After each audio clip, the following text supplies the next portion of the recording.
자리가 주님의 때를 기다리는 주님의 청년들이 모였습니다. 이 새벽의 술 같은 주의 청년들에게 주님의 은혜를 부어 주시옵소서. 약할 때 강한 대신 하나님 아버지를 경험하는 예배가 되게 인도하여 주시옵소서. 우리의 눈을 들어서 믿음의 눈을 들어서 우리 가운데 회복의 능력을 경험케 하시는 하나님 아버지를 경험하는 예배가 되게 인도하여 주시옵소서. 성령 하나님 아버지 시간 가운데 역사하여 주시옵소서. 그렇게 행하실 주님을 기대합니다. 우리에게 놀라운 일을 행하실 주님을 기대합니다. 우리 가운데 찾아 역사하여 주시옵소서. 그렇게 행하실 주님을 기대하며 이 모든 말씀 살아야스 하신 예수 그리스도의 이름으로 기도드렸습니다. 아멘. 우리 세일에 행하실 주님께 영광의 박수 올려드리도록 하겠습니다. 할렐루야.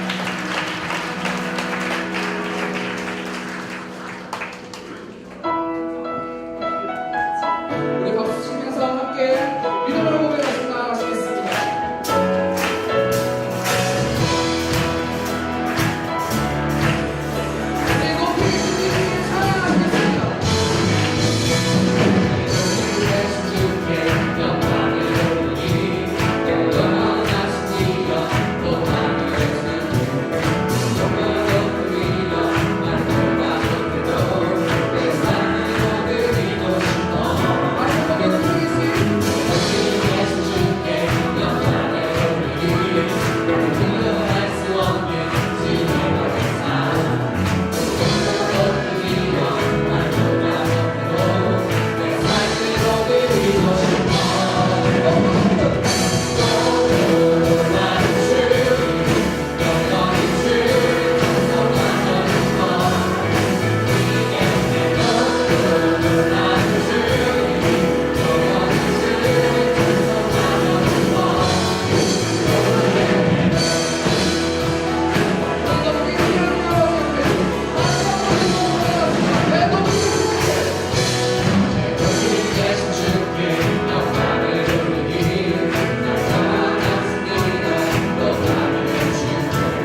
하나님께서 우리에게 주신 말씀 함께 보길 원하는데요. 신명기 13장 1절부터 8절까지 말씀입니다. 신명기 13장 1절부터 8절까지 말씀, 제가 한 절, 여러분이 한 절 우리 교독하시고 마지막 8절 말씀은 함께 한 목소리로 합독하도록 하겠습니다.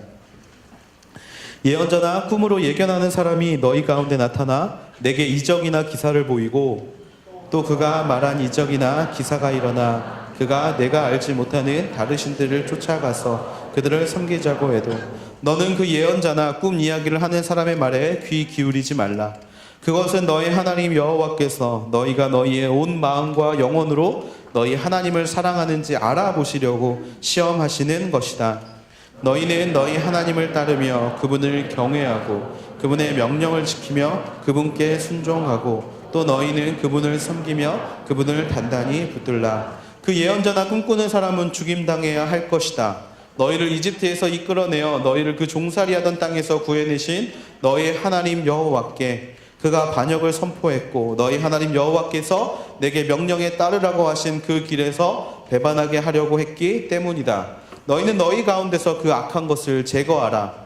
만약 내 형제나 내 아들이나 딸이나 내가 사랑하는 아내나 가장 친한 친구가 너희를 아무도 모르게 꿰면서 너와 내 조상이 모르는 다른 신들 곧 내 주위에 있는 백성의 신들 땅 이 끝에서 저 끝까지 가깝거나 먼 곳곳마다의 신들을 우리가 가서 섬기자고 한다면 빈틈을 주지도 말고 귀 기울이지도 말라. 조금도 마음을 주지 말라. 그를 아끼지도 말고 덮어주지도 말라. 아멘.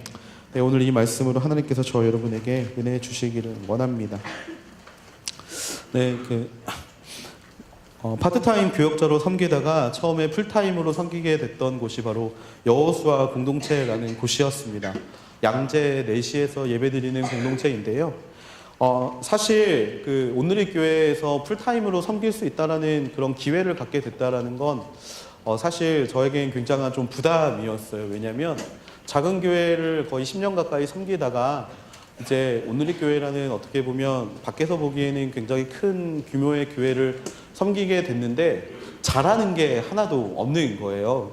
이제 대표적으로 이제 여러분 전에 또 담당하셨던 뭐 박대호 목사님이나 최성민 목사님이나 이런 분들을 보면 굉장히 스페셜한 좀 부분들이 좀 있으시거든요. 그런데 옆에서 이제 그런 분들을 보면서 파트 교육자 생활을 하다가 이제 풀타임 교육자로 서게 되니까 도대체 나는 잘하는 게 뭐가 있을까라는 고민을 좀 하게 됐습니다. 그런데 아무리 찾아봐도 잘하는 게 없는 거예요. 뭐 특출난 것도 없고 그나마 잘하는 거는 뭐 이렇게 교회에 별로 도움도 안 되는 것들, 뭐 원피스에 대한 지식이 많다라는 것과 그다음에 뭐 게임 뭐 옛날에 좀 재밌게 했다라는 것과 뭐 이런 것밖에 잘하는 게 없는 거예요. 뭐 공놀이 좀 잘하는 거 뭐 이런 거밖에. 그러다 보니까 이제 제 안에 좀 딜레마가 하나 생기기 시작했습니다. 공동체에서는 저를 소개해야 되는데 소개할 말이 없는 거예요. 보통 그 자리가 이제 자기를 어필할 수 있는 가장 좋은 시간이기 때문에 무언가 이야기를 해야 되는데 좀 압박이 커져오던 때 제가 발견한 한 단어가 있습니다. 그게 뭐였냐면 바로 관계라는 단어였어요. 관계.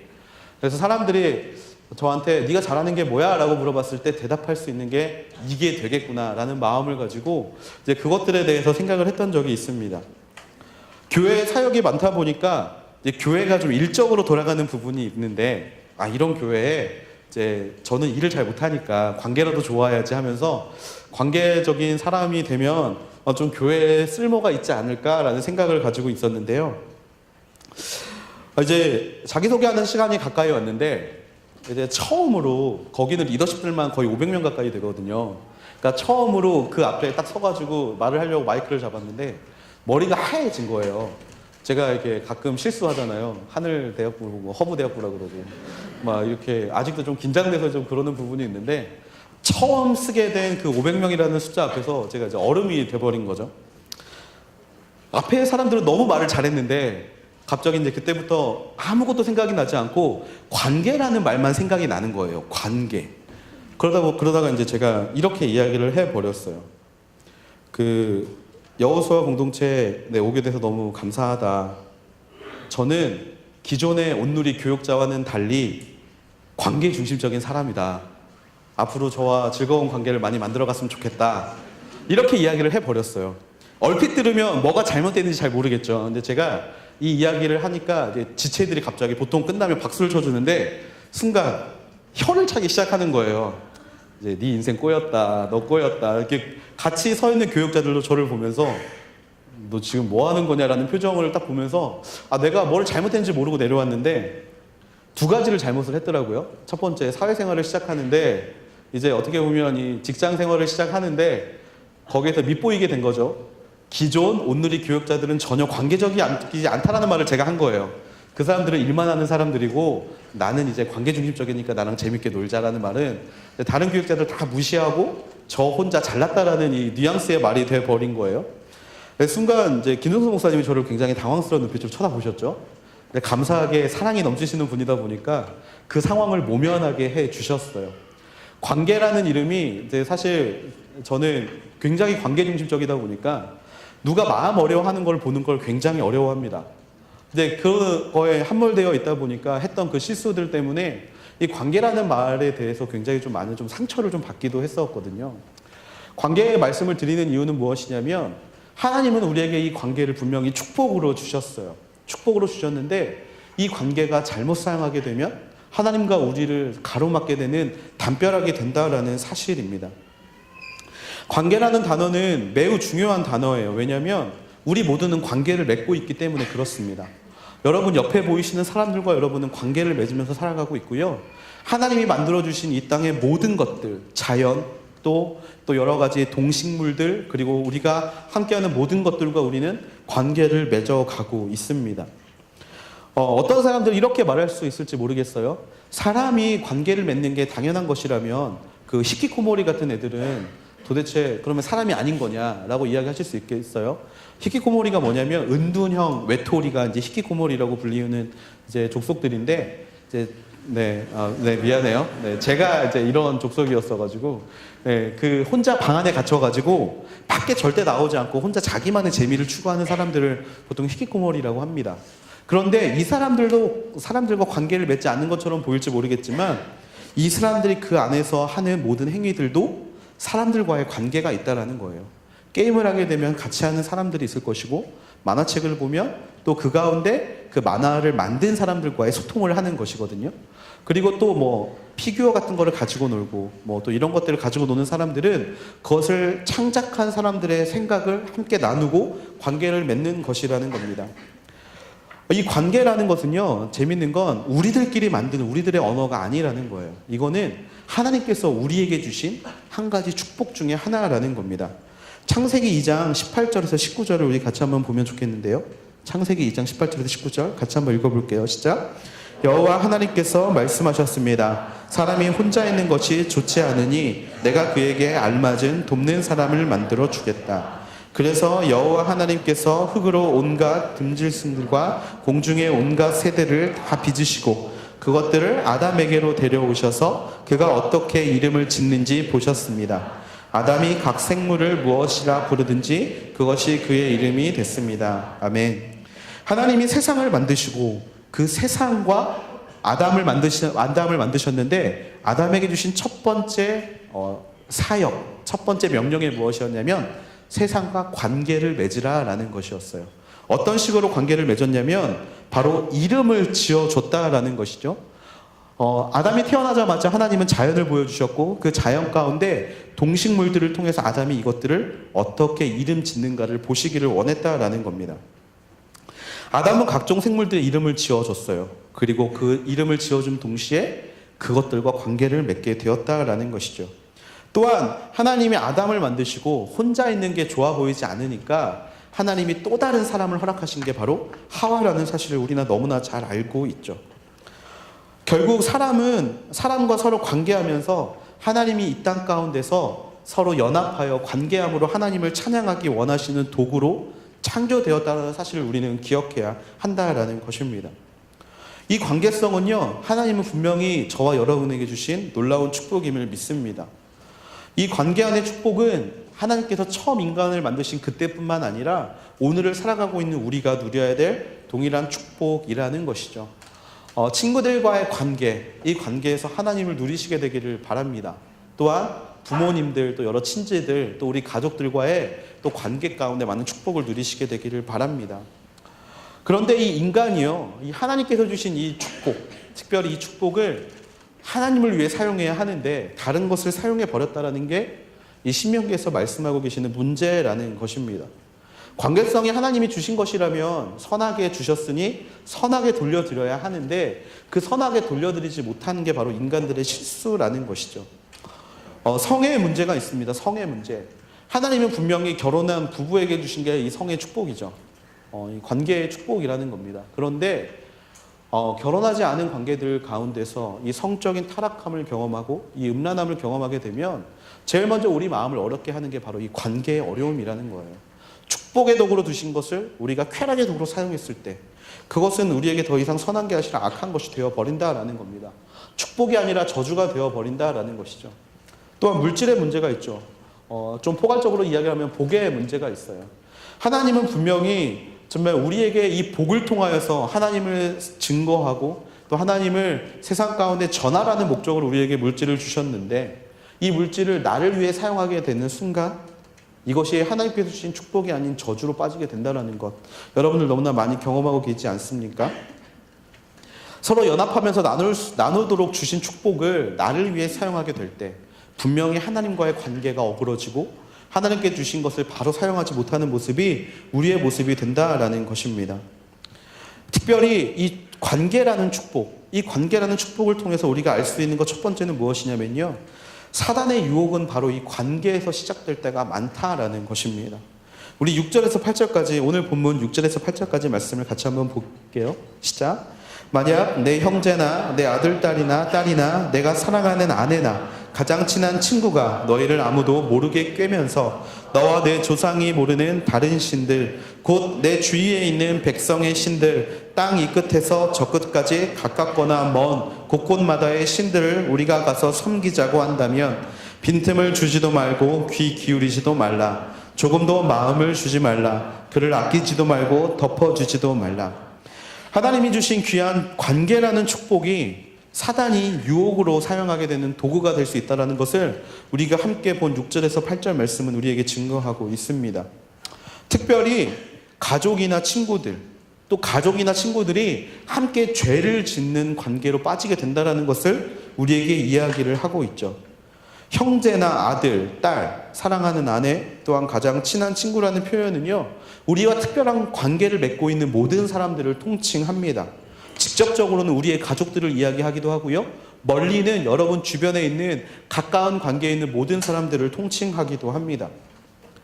하나님의 백성을 타락하게 할 사단은요, 정말 그것이 멀리서 오는 것이 아니라 가장 가까운 곳에서부터 그 죄악들을 이끌어내기 위해서 노력한다는 사실을 우리는 경계해야 한다는 것이죠. 흔히 우리는 죄라는 건 우리와 동떨어진 문제라고 생각할 수 있어요. 우리와 멀리 떨어져 있는 사람들을 통해서 들어오는 것이라고 생각할 수 있을지 모르겠지만 잘 생각해 보면 우리 주변의 가까운 관계를 통해서 이 죄악들은 끊임없이 들어오고 있다는 겁니다. 낯선 사람들이 찾아옵니다. 여러분, 이단에 빠지게 되는 과정에서도 우리가 잘 봐야 되는 게 관계의 문제라는 거예요. 낯선 사람들이 우리를 찾아와서 이상한 이적들과 기사들을 보여줘요. 낯선 것들을 보여줍니다. 오늘 본문 1절에서 3절까지의 말씀에 있는 것처럼 거짓 예언자들이 나타나서 별 이상한 것들을 우리에게 보여줘요. 놀랍죠. 그런데 그 사람들을 바라볼 때 우리는 어떤 마음으로 바라보냐면 이게 진짜일까 가짜일까라는 의심을 품게 된다는 겁니다. 왜냐하면 관계가 없기 때문에 그래요. 하지만 우리가 믿는 가족들과 부모님, 그리고 또 형제 자매들, 나의 가장 친한 친구가 나와서 그런 것들을 하게 된다면 이 의심이 사라지게 된다는 겁니다. 그래서 그 사단은 이 관계를 통해서 우리의 가운데 많은 것들을 그냥 생각하지 못하게 그런 것들을 이끌어가게 된다라는 거예요. 이단들이 사용하는 방식이 바로 그거라는 겁니다. 처음에 가진 이유를 대면서 관계를 만들려고 해요. 처음부터 이만희가 하나님이다라고 말하지 않는다라는 겁니다. 장길자가 어머니 하나님이신데 그 어머니 하나님이 너희를 사랑하셔라고 처음부터 이야기하지 않아요. 왜? 관계가 없기 때문에, 의심을 하게 되기 때문에 그렇습니다. 그러니까 그들이 어떤 방식을 사용합니까? 설문조사를 한다고 찾아옵니다. 또 혼자 책을 보고 있으면 너무 좀 얼굴이 선해 보이신다 이러면서 접근하면서 잠깐만 좀 이야기를 나누면 좋겠다. 그러면서 상대에게 맞춰주죠. 왜? 관계를 만들고 싶어서. 그리고 또 많은 사람들이 심리 검사를 해준다라고 유혹하고요. 또 내가 어려운 상황을 누군가에게서 듣고 그것을 해결해 주려고 내 주변을 찾아옵니다. 관계를 맺기 위해. 그리고 그 관계가 맺어진 다음에 그들을 유혹하게 되는 것들을 우리는 종종 보게 되죠. 오늘 말씀을 통해 우리가 기억해야 될 것이 뭐냐면요. 바로 이것들을 기억해야 한다는 거예요. 관계가 중요한 것은 맞습니다. 하지만 그게 하나님에게로 나아가는 데 있어서 방해가 된다면 그 관계는 하나님보다 나중에 생각해야 될 문제라는 것을 성경은 우리에게 말씀하고 있다라는 것이죠. 민감하게 반응해야 한다라는 겁니다. 가족이라고 무조건 믿어야 할 것이 아니고요. 친구라고 무조건 믿어야 할 것이 아니라는 거예요. 그렇기 때문에 우리가 더 경계해야 한다라는 겁니다. 상대가 누구냐가 중요한 것이 아니라 우리를 하나님께로부터 멀어지게 하는 것이 죄악임을 우리의 마음 한가운데 기억하며 살아가는 인생이 되어야 한다라는 것이죠. 관계라는 이름으로 특별히 우리는 혈연을 가장 중요한 것으로 뽑고요. 또한 지연을 또 학연을 또 여러 친구들 이런 우정들을 중요한 것으로 꼽는데 정말 그런 것들이 중요한 것이 아니라 하나님이 중요한 것임을 언제나 기억하는 인생이 되기를 기도합니다. 그것들이 나에게 하는 말이 무엇인지 나를 어떻게 끌고 가는 것인지 우리는 냉철하게 바라보아야 한다라는 거예요. 사실 많은 가정들이 깨어지는 원인들 중에 하나가 바로 이런 것들 아니겠습니까? 자녀들이 이단에 빠지고 부모님들이 이단에 빠지고 그것들을 통해서 자녀들을 유혹하는데 부모님들이 하는 말이니까 또 자녀가 하는 말이니까 아무런 의심 없이 다가가게 되고 가장 친한 친구가 하는 말이기 때문에 의심 없이 다가가게 되고 그러다 빠지게 되는 경우들이 너무나 많다라는 거예요. 나의 책망이 내가 그 사람을 향해 올곧게 하는 것이 내가 그 사람에게 하나님의 이름으로 모든 것을 온전케 이끌어가는 것이 그 사람에게 축복이 될 수 있다는 사실을 기억해야 합니다. 저같이 관계중심적인 사람들은 이런 게 너무 어려워요. 왜냐하면 내가 그에게 직언을 하면서 그와 멀어지게 되거든요. 그 사람이 진리라고 이야기하는 것들을 내가 반박하고 내가 알고 있는 내가 믿고 있는 진리를 그들에게 선포했을 때 굉장히 많은 다툼들을 경험하는 것들을 보게 됩니다. 그런데 정말 우리의 그 책망이 그 사람을 되돌릴 수 있다는 사실을 기억하면서 우리는 그 사람들을 권면하고 책망해야 한다는 거예요. 관계적인 생각으로만 내가 그 사람과 멀어지면 어떻게 하지가 중요한 것이 아니라 인정이나 의리 따위의 얽매일 문제가 아니라는 것을 기억해야 합니다. 왜냐하면 이것은 영원한 생명이 걸린 문제이기 때문에 그렇다라는 거예요. 생명이 걸린 문제입니다. 그냥 잠시 멀어지는 문제가 아니라 생명이 걸린 문제이기 때문에 그렇다라는 거예요. 마태복음 16장 23절에 보면 예수님께서 베드로에게 말씀하시는 것이 등장합니다. 좀 띄워주시면 좋겠고요. 예수께서 베드로를 돌아오면서 이렇게 말씀하세요. 사단아, 내 뒤로 물러가거라. 너는 나를 넘어뜨리는 걸림돌이다. 하나님의 일은 생각하지 않고 사람의 일만 생각하는구나. 예수님께서 자신이 십자가를 지게 되고 그곳에서 죽게 되는 것을 제자들에게 이야기하셨을 때 베드로는 예수님에게 이렇게 이야기를 합니다. 예수님 그러지 마십시오. 여러분 사실 이 이야기만 들을 때 우리는 어떤 마음을 갖게 됩니까? 이 친구가 나를 굉장히 위해 주는구나. 그냥 이 친구가 정말 나를 사랑하는 마음으로 내가 죽는 것을 안타까워하는구나 라고 이야기할 수 있어요. 그런데 예수님은 오히려 베드로를 책망하십니다. 책망을 하는데 그냥 책망하는 게 아니라 굉장히 강하게 사단이라고 이야기하는 거예요. 여러분 친구가 갑자기 여러분을 보면서 이렇게 하는 거예요. 야 이 사탄아. 야 이 사탄아. 너 지금 뭐 하는 거야? 여러분 그때 기분이 어떻겠습니까? 얘가 왜 그런 말을 하지라고 생각할 수 있는 사람 많지 않을 거예요. 미친 거 아니야? 라고 생각할 수 있겠죠. 예수님이 베드로 어떻게 보면 자신을 가장 잘 따르고 자신이 하고 있는 모든 사역들 가운데 가장 앞장서서 하고 있는, 예를 들면 제가 강건 대표 MC한테 이렇게 이야기하는 거예요. 야 미쳤지 사탄아. 꺼져 막 이렇게 이야기를 하는 거예요.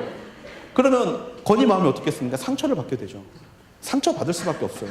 아마 다음 주부터 허브를 나가게 될 겁니다. 나이가 좀 있어서 청년부로 가게 될지도 모르겠어요. 이러한 상황인데 예수님은 그런 것을 먼저 생각하지 않으셨다라는 거예요. 베드로에게 말씀하신 첫 번째가 뭐냐면 사단아 내 뒤로 물러가라. 너는 나를 넘어뜨리는 걸림돌이다. 베드로가 하고 있는 모든 것들이 예수님을 걸려 넘어지게 하는 걸림돌이 된다라는 거예요. 왜? 하나님의 길이 있고 하나님이 가르치신 길이 있는데 그 길을 걸어감에 있어서 관계가 방해가 됐을 때 그 관계에 대한 어려움을 예수님은 말씀하시는 것이 아니라 오히려 그를 바른 길로 인도하는 것이 바로 하나님께서 기뻐하시는 길임을 알고 있었기 때문에 그랬다라는 것입니다. 예수님은 왜 베드로에게 이렇게 이야기하셨을까요? 좋은 말로 하실 수도 있는데 이게 생명이 달린 문제이기 때문에 그렇다라는 거예요. 여러분, 옳고 그름이 중요하지 않은 문제는 싸울 필요가 없습니다. 관계를 무너뜨릴 필요가 없어요. 짜장면을 먹을 것인지 짬뽕을 먹을 것인지 가지고는 관계가 깨질 일이 없습니다. 왜? 그것은 생명을 살리는 길이 아니기 때문에 그래요. 하지만 하나님의 진리 앞에 섰을 때 이것은 생명에 살리는 문제와 직결되고 있음을 우리는 기억해야 합니다. 누군가가 잘못된 것으로 가려고 하고 누군가가 하나님의 진리가 아닌 다른 것으로 가려고 할 때 그것에 대해서 아닌 것은 아닌 것이라고 말할 수 있는 용기가 우리 안에 있어야 한다라는 거예요. 관계를 생각하게 되면 결국 모든 것이 망하게 됩니다. 하나님은 결국에 그 인생에 대한 죄값과 피값을 우리의 인생에서 찾게 하신다라는 거예요. 순장이 되었다면 그 순원들이 바른 길로 갈 수 있도록 권면하고 책망해야 합니다. 그룹장이 되었다면요, MC가 되었다면요, 여러분 아래에서 섬기고 있는 모든 사람들이 하나님의 길에서 어긋나고 있을 때 바른 길로 인도해야 될 책임이 있다라는 거예요. 여러분들 보시기에 교역자들 캐캐 묵은 소리하는 아재로 보일 수 있을 줄 압니다. 정말 그래서 이런저런 이야기 많이 하기 쉽지 않죠. 황금 연휴 놀러간 지체들 굉장히 많은 거 알고 있습니다. 정말 쉬면 뭐 11일, 12일까지 쉬고 있는 지금 지체들 꼭 가면서 저에게 문자 남겨. 이번 주 교회 못 갑니다. 목사님 죄송합니다. 도대체 저한테 뭐가 그렇게 죄송한지 모르겠어요. 저한테 죄송할 문제가 아니라 하나님한테 죄송해야 될 문제입니다. 여러분, 교역자들은 여러분들을 권면해요. 카운트다운 가라. 여러분 서소평 영화 봐라. 여러분 전도하러 나가라. 아웃리치 가라. 꼭 여러분에게 뭐 해라 라고 이야기를 해요. 근데 여러분, 그렇게 저희들이 여러분에게 이야기할 때 여러분은 우리들을 바라볼 때 어떤 마음으로 바라보십니까? 사람이 없나? 교육자들이 동원하고 싶어서 우리를 끌고 가는 거 아니야? 라고 이야기하고 생각하실지 모르겠어요. 그런데 감히 말씀드리는데 교육자의 마음은요, 여러분들에게 권면하는 마음이라는 거예요. 관계를 생각하면 여러분에게 그런 이야기 하면 안 됩니다. 관계를 생각하면요, 누가 저에게 전사님 너무나 피곤해서, 목사님 너무나 피곤해서 정말 이번 주 한 주만 좀 쉬었으면 좋겠어요. 그래? 그치, 힘들지, 피곤하지, 한 주 쉬고 충전돼서 다음 주에서 나와. 여러분들 이런 마음을 가지고 저희한테 찾아오시는 거 아닙니까? 신앙적 어떤 면죄부를 받기 위해서. 그런데 교육자들은 절대 그렇게 말할 수 없어요. 왜? 하나님께서 기뻐하지 않으시는 일임을 알고 있기 때문에. 사회에서 힘들고 사회에서 피곤하면 예배에 나와서 충전 받아야죠. 예배에 나와서 하나님이 여러분을 사랑하신다는 말씀을 들어야죠. 성경이라는 하나님이 여러분을 사랑하신다라는 그 사랑의 고백을 여러분 들으셔야죠. 그러니까 저희들은 절대 여러분에게 쉬라고 말하지 못합니다. 여러분들 아웃리치 안 가고 여러분들이 그 선교의 자리 가운데 가지 못할 때, 예배 선교 컨퍼런스를 하는데 여러분이 그 자리에 가지 못할 때 저희들은 끊임없이 여러분에게 권면할 거예요. 왜? 예배가 살아야 여러분의 삶이 살기 때문에. 선교의 마음이 있어야 하나님의 마음을 여러분이 동일하게 누릴 수 있기 때문에. 그런 것들 때문에 저희는 여러분들을 권면할 수밖에 없습니다. 물론 자원봉사는 거절하셔도 돼요. 왜냐하면 그건 옳고 그름의 문제가 아니기 때문에. 하지만 하나님의 문제 앞에서는, 하나님이 어떻게 여러분 가운데 역사하시고 하나님이 어떻게 여러분 가운데 말씀하시는 부분 앞에서는 여러분의 그 마음 가운데 확고한 결의가 있게 되기를 바랍니다. 그것이 관계가 그것에 대한 걸림돌이 된다면 그것들은 치워버리라고 주님은 오늘 베드로의 모습을 통해서 우리에게 말씀하고 계시다라는 것이죠. 책망을 했을 때, 관계를 뒤로 하고 하나님이 기뻐하시는 것이 무엇인지를 전할 때 오히려 그 관계는 아름다운 관계로 변화되고 그 관계를 통해서 하나님께서 영광 받으신다는 사실을 우리는 기억해야 합니다. 다시 한번 말하지만 이거는 생명과 관계된 문제입니다. 생명과 관계된 문제. 그 앞에서 여러분들 어떻게 반응하시겠습니까? 생명에 관계된 문제이기 때문에 하나님을 믿지 않는 가족들에게 더욱더 하나님을 전해야 하시는 것이고요. 네가 믿는 하나님 너만 믿어 라고 말하는 그들에게 그 하나님 너를 사랑한다라고 끊임없이 이야기해야 될 책임이 바로 우리에게 있다는 사실을 기억하게 되기를 바랍니다. 이 관계라는 것이 많은 함정들을 가지고 있어요. 이 관계라는 것들이 많은 함정들을 가지고 있는데 그 관계의 함정에 빠지지 않게 되기를 기도합니다. 정말 이 관계가 신뢰로 정말 굳어져 버려서 그 사람이 하는 말 모든 것들을 100% 듣는 인생들이 아니라 그것들을 하나님의 말씀 앞에 놓고 끊임없이 이야기해보고 판단해보고 또 끊임없이 하나님 앞에 물어볼 수 있게 되는 저와 여러분이 되기를 축원합니다.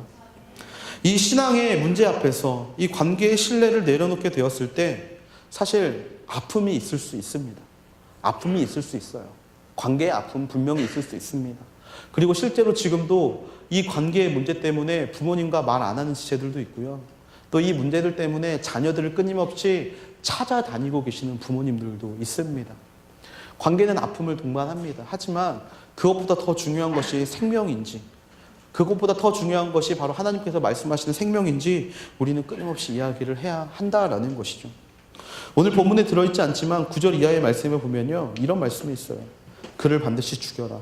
그를 죽일 때 내가 먼저 손을 댈 것이며 그 후에 온 백성의 손을 대라. 너를 그 종살이하던 땅 이집트에서 이끌어내신 내 하나님 여호와로부터 등을 돌리게 했기 때문이다. 여러분, 예수님은 우리에게 이렇게 이야기하셨어요. 너희가 손이 너를 범죄케 하면 손을 찍어버리고 다리가 범죄케 하면 다리를 찍어버려라. 굉장히 잔인한 말처럼 들을지 모르겠지만 하나님에게 있어서 최고의 가치는 무엇이냐면 여러분들 모두가 하나님의 나라에 들어가게 되는 것이 하나님께서 말씀하시는 최고의 가치, 바로 그것임을 예수님은 우리에게 끊임없이 이야기를 하신다라는 거예요. 기독교를 많이 비판하는 사람들이 이런 본문을 가지고 기독교를 비판합니다. 아, 부모가 죄 지으면, 부모가 이상한 거 이야기하면 죽이라는 거야? 아니요, 그게 어떻게 사랑의 하나님이 될 수 있어? 라고 이야기를 하는데 이 안에 있는 하나님의 마음을 우리가 바라보게 돼야 한다라는 거예요. 여러분, 우리가 권면해야 그들이 살아납니다. 우리가 이야기를 해야, 우리가 그들이 바른 길로 서게 우리가 이끌어줘야 그들이 살아난다라는 것을 기억하게 되기를 바랍니다. 지금 당장 관계가 어려워진다라고 해서 그들이 영원한 생명을 포기하게 되는 게 아니라는 것을 기억해야 한다라는 거예요. 비록 나와의 관계는 조금 멀을지 모르겠지만 그들은 그 순간을 통해서 영원한 생명에 다가갈 수 있게 됨이 하나님께서 기뻐하시는 길 아니겠습니까? 하나님은 계속해서 그 이야기를 우리에게 하고 계시다라는 거예요. 너의 주변에 있는 너의 특별한 친구들, 바로 그들에게 너희가 알지 못하는 신을 전할 때 너희는 어떻게 대해야겠느냐. 많은 사람들은 이 관계의 문제 때문에 그냥 두리뭉실 넘어갈 수 있겠지만 하나님은 우리에게 오늘 한 가지 특별한 사명을 허락하셨다라는 겁니다. 그들에게 하나님의 말씀으로 책망하라. 그들에게 무엇이 옳은 것인지 전해라. 그렇게 하나님은 우리에게 오늘 이 시간 권면하고 계시다라는 것입니다. 우리는 무엇이 진리인지 모르는 시대 가운데 살고 있습니다. 그러다 보니까 정말 진리를 찾기 위해 여러 가지 방법들을 동원하고 있죠. 저는 하나님께서 여러분에게 주신 그 관계성이 하나님의 진리를 전할 수 있는 좋은 도구가 될 수 있음을 믿습니다. 그리고 그것들을 그냥 좋은 게 좋은 거야 라고 생각하며 살아가는 인생들이 아니라 그 관계성을 통하여서 여러분 주변에 있는 많이 힘들어하고 어려워하고 있고 또 하나님과 등 돌려 달려갈 수 있는 모든 자들에게 하나님의 복음을 전할 수 있는 하나님의 귀한 자녀들 되기를 주님의 이름으로 축원합니다. 이 관계의 축복이 서로를 위해 사용되는 축복과 도구가 되기를 기도합니다. 걸려 넘어지게 하지 않게 됐으면 좋겠어요. 걸려 넘어지게 하는 그게 여러분의 행동 하나하나가 사실 이 관계의 도구로 정말 사용되가 되는 줄로 믿습니다. 여러분의 평소의 모습이 하나님을 기뻐하는 모습이 되기를 바라고 또 여러분이 끊지 못했던 죄악될 모습이 있다면 이 관계의 사용을 위해서 기꺼이 끊어버릴 수 있는 인생들이 되기를 바랍니다. 영원한 생명의 문제입니다. 영원한 생명의 문제가 우리 눈앞에 펼쳐져 있을 때 여러분들은 과연 어떻게 반응하시겠냐라는 거예요. 죽어가는 저 백성들, 그래 나는 살았으니 너희는 끝까지 죽어가라. 그래 나는 너와 말싸움하기 싫으니 그냥 이렇게 살아가겠다. 나는 이렇게 살아갈 테니 너는 그렇게 살아가라. 여러분 그렇게 말씀하면서 살아가시겠습니까? 예수님께서 영원한 생명이 중요하다라는 외침이 바로 지금 이 시간 들리고 있지 않습니까? 관계중심적인 사람들 마음 어려울 수 있죠.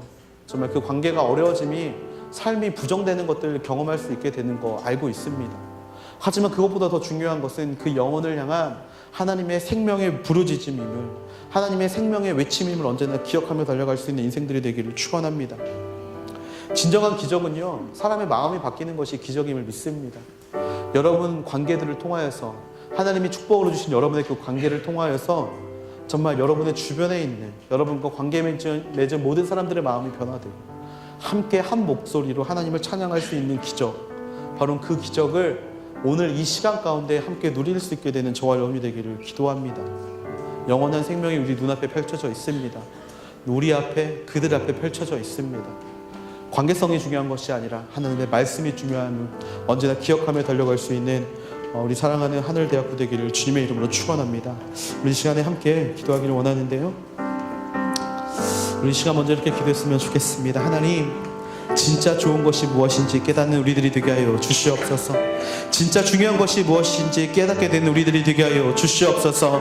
아버지 하나님, 오직 하나님의 말씀만이 우리 가운데 진짜 중요한 것임을 믿습니다. 오직 하나님의 역사하심만이 우리가 진정으로 따라야 할 것임을 믿고, 오직 하나님의 살아계심만이 우리가 바라봐야 될 단 한 가지의 대상임을 믿습니다. 아버지 하나님이시여, 관계가 하나님보다 뛰어나지 않음을 믿고요, 관계성이 하나님 때문에 하나님보다 중요하지 않은 것임을 우리가 믿습니다. 아버지, 이 관계성 때문에 하나님과 멀어지는 인생이 되는 것이 아니라 아버지 하나님, 오직 하나님의 말씀으로 아버지 그 인생을 하나님께 되돌릴 수 있는 하나님의 거룩한 자녀들이 되게 하여 주시옵소서. 진짜 중요한 것이 무엇인지 깨닫는 인생들이 되게 될지어다. 하나님 앞에 그 믿음 가지고 우리 시간에 하나님 앞에 그 하나님의 존재에 대해서 하나님보다 더 중요한 것이 없다라는 믿음을 가지고 우리 시간에 함께 기도함으로 나아가시겠습니다.